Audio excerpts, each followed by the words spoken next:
संजय राऊत यांनी नाशिकमध्ये घोटाळा झाल्याचा गंभीर आरोप केलाय। नाशिकमध्ये 800 कोटींचा भूसंपादन घोटाळा झाला असून त्यात मुख्यमंत्री एकनाथ शिंदे आणि त्यांच्या मर्जीतल्या बिल्डर हे 800 कोटींचे लाभार्थी आहेत असा त्यांचा आरोप आहे। या प्रकरणी गृहमंत्री देवेंद्र फडणवीस यांच्यावर कारवाई करणार का असा सवाल राऊतांनी विचारलाय। तसंच संजय राऊतांनी थेट पंतप्रधान नरेंद्र मोदींनाही या संदर्भात पत्र लिहिलं आहे। काही बिल्डर काल मुख्यमंत्र्यांबरोबर व्यासपीठावरती होते, माझ्याकडे फोटो आहेत त्याचे।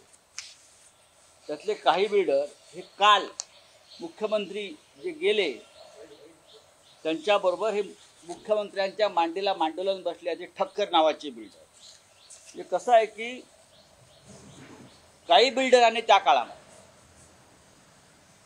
जमिनी विकत घेतल्या,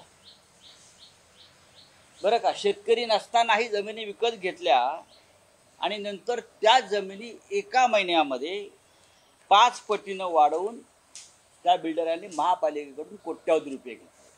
अशी 27 प्रकरणं आहेत।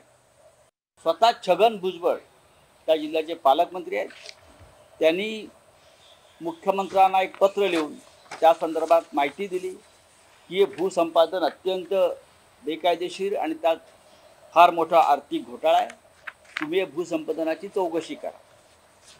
माझ्याकडे जी माहिती आहे त्यानुसार अशा एकंदर 64 प्रकरणामध्ये कोट्यावधी रुपयांचे व्यवहार झाले।